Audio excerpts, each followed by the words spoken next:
دوستوں، آج کا یہ جو ہمارا ٹاپک ہے وہ ہے مسلمانوں کی سیاست میں اللہ کی مدد کیوں نہیں آتی ہے؟ Why doesn't Allah's help in politics of Muslims؟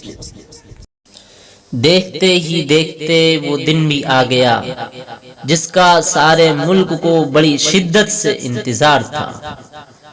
نتائج سے پہلے چلنے والی تیز آندھیوں نے اخلاقیات کی دھجیاں بکھیر کر رکھ دی۔ اس ملک میں وہ بھی ہوا جس کی کبھی امید نہیں کی جا سکتی تھی۔ ممکن ہے کسی کے تصور میں یہ خیال ہو کہ ایسا ہوگا۔ اس خیال پر شک و شبہات کے بادل اس لیے بھی منڈلا رہے تھے، اس لیے بھی بادل سوار تھے کہ ہندوستان کے ایک بڑے طبقے کے اندر اب بھی اخلاق تہذیب زندہ ہے۔ آخری مرحلے کا انتخاب پورا ہوا اور اس کے بعد اتر پردیش میں ای وی ایم کو لے کر جو کہانیاں سامنے آئیں، اس نے انتخابات، جمہوریت، الیکشن، آزادی سب کو ایک مذاق بنا ڈالا، سب کو ایک کھیل بنا ڈالا۔ جنگلی جانور بھی اس طرح آوارہ نہیں گھومتے تھے جس طرح مختلف علاقوں میں، خطوں میں ای وی ایم سے بھرے ہوئے ٹرک گھوم رہے ہیں۔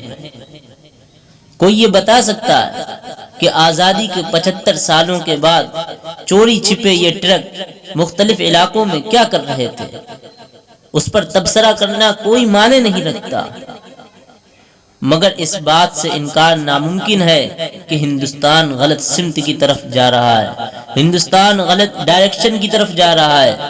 ہم نے سیاست سے وابستہ کرداروں کو ان 5 برسوں کے درمیان قریب سے دیکھا ہے اور شدت سے اس بات کا احساس ہوا ہے کہ یہ تمام کردار کس قدر کھوکھلے اور کمزور تھے۔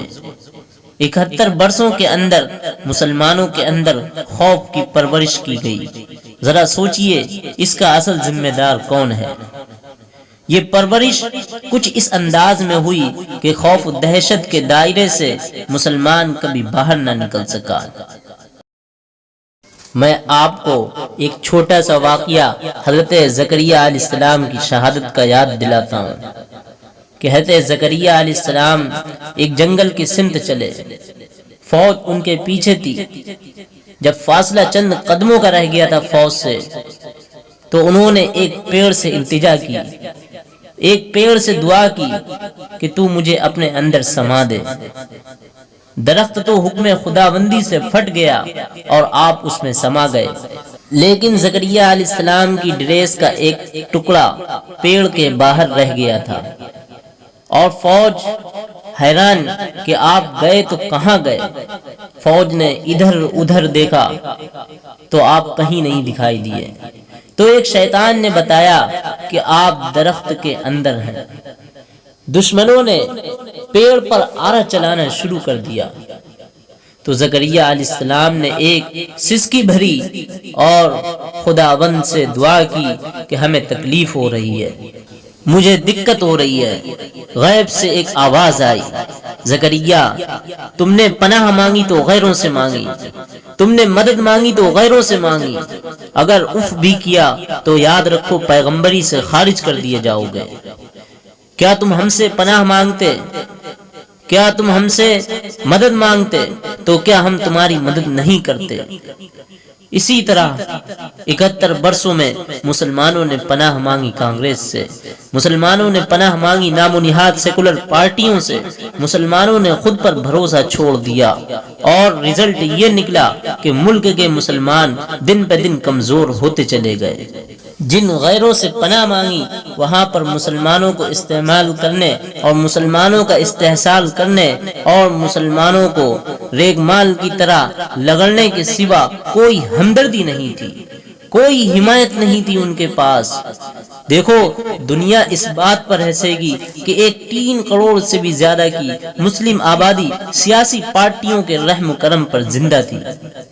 اس ملک کی دوسری سب سے بڑی اکثریت سیاسی پارٹی کے آگے اپنا وجود گروی رکھ دیا تھا، اپنا ضمیر بیچ دیا تھا۔ اس حقیقت کا بھی اعتراف کیجئے کہ کانگریس سے مسلمانوں کو کتنا فائدہ ہوا۔ بہار میں RJD نے مسلمانوں کو کیا سر پہ بٹھا دیا؟ مایاوتی جب وزیر اعلیٰ بنی تھی مسلمانوں کو کیا کوئی علیحدہ حق دے دیا تھا یا کوئی علیحدہ رائٹس دے دیے تھے؟ دیکھو، مولوی ملائم ہو یا مولانا اکھلیش، کہنے کی الگ الگ باتیں ہیں، لیکن مسلمانوں کو آج کیا ملا؟ میں یہ تم سے بات پوچھنا چاہتا ہوں۔ ابھی کولکاتہ کو ہی لے لیجئے، جو وہاں سے رپورٹ آ رہی ہے وہ اچھی نہیں ہے۔ مایاوتی مسلمانوں کے لیے کیا کر رہی ہیں؟ کس نے کب مسلمانوں کے بارے میں سوچا؟ جو مسلمان ان کے بارے میں ہمیشہ سوچتے ہیں۔ کسی ایک سیاسی پارٹی یا ایک سیکولر پارٹی کے قریب ہونے کا سب سے زیادہ نقصان مسلمانوں کو ہوا۔ دیکھو، مسلمانوں کو میں اپنا فیصلہ بدلنے یا راستہ تبدیل کرنے کا مشورہ نہیں دے رہا ہوں۔ میں تو یہ کہہ رہا ہوں، مسلمان اپنی ایک قوت بنائے، مسلمان خود کو سمجھیں اور خود پر بھروسہ شروع کریں، مسلمان اپنی ایک الگ پہچان بنائے، مسلمان اپنا ایک ایسا نیتا اور لیڈر چنے جو آپ کی طاقت کو ہمیشہ برقرار رکھے، جو آپ کی قوت کو ہمیشہ برقرار رکھے، جو آپ کے مسائل کو اٹھائے، جو آپ کے مدوں کو اٹھائے۔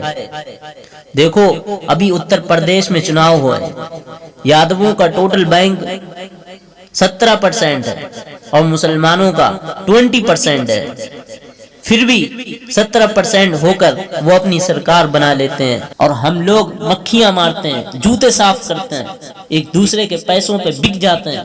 میں آپ کو غزوہ موتا کا ایک اور واقعہ یاد دلاتا ہوں۔ جب آپ صلی اللہ علیہ وسلم دعوت اسلام کے لیے مختلف بادشاہوں کے نام خطوط روانہ کر رہے تھے، ان میں ایک بصرہ کے بادشاہ شرحبیل بن عمر کے نام بھی روانہ خط کیا تھا، اور وہ بادشاہ رومی سلطنت کے ماتحت تھا۔ اور حارث بن عمیر رضی اللہ عنہ جب خط لے کر شرحبیل کے پاس پہنچے تو وہ رومی بادشاہ خط پڑھ کر آگ بگولا ہو گیا اور حضرت حارث رضی اللہ عنہ کو وہیں پر شہید کر دیا۔ اب چونکہ اس زمانے میں قاصدوں کا قتل کسی قوم میں بھی جائز نہیں تھا، اس لیے رسول اللہ صلی اللہ علیہ وسلم نے 3000 مجاہدوں کا ایک لشکر ان کے مقابلے کے لیے ملک شام کی طرف روانہ کیا۔ شرحبیل نے ان کے مقابلے کے لیے 1,00,000 کی فوج تیار کی۔ مقابلہ بڑا سخت تھا، مسلمان صرف 3000 اور کفار 1,00,000 تھے۔ مسلمانوں نے چاہا کہ حضور صلی اللہ علیہ وسلم کو اس کی خبر کی جائے، مگر عبداللہ بن رواحہ رضی اللہ عنہ نے ہمت دلائی اور کہا، ہم دشمن کا مقابلہ تعداد اور قوت کی بنیاد پر کبھی نہیں کرتے، ہم تو ان کا مقابلہ اس دین کی طاقت سے کرتے ہیں جس کے ذریعے اللہ نے ہمیں عنوت دی ہے۔ انہوں نے کہا، آگے بڑھو، 2 کامیابیوں میں سے ایک تمہیں ضرور ملے گی، فتح یا شہادت۔ اس کے بعد مسلمان آگے بڑھے اور اللہ نے انہیں فتح نصیب فرمائی۔ صحابہ کی یہ تاریخ ایمان کو ہمیں تازہ کرتی ہے۔ کہاں 1,00,000 کفار اور ان کے مقابلے میں صرف 3000 مسلمان، اس کے باوجود مسلمانوں ہی کو فتح حاصل ہوئی۔ اور آج ہم اکثریت میں ہونے کے باوجود اپنی ایک سرکار نہیں بنا پا رہے۔ اس لیے میں پھر کہہ رہا ہوں، ان سیاسی پارٹیوں سے ہوشیار رہیں جو بار بار مسلمانوں کا نعرہ دے کر سیاسی زمین کو مسلمانوں کے لیے تنگ کر رہی ہیں، کمزور کرتی چلی آ رہی ہیں۔ میں پھر ایک بات اور کہہ رہا ہوں، مسلمان جذباتی نہ ہوں اور نہ ہی گمراہ ہوں اور نہ ہی خوف زدہ ہوں۔ مسلمان زیادہ سے زیادہ تعلیم حاصل کریں، مین اسٹریم کا حصہ ہوں، اور اس بات کی بھی کوشش ہو کہ آئندہ 5 برس کوئی بھی سیاسی پارٹی ان کا شکار نہ کرے۔ ایک شعر پڑھ کر میں اپنی بات کو ختم کرتا ہوں۔ سمجھ کے سمجھو اے ہندی مسلمانوں، ورنہ یاد رکھنا تمہاری داستان تک نہیں ملے گی داستانوں میں۔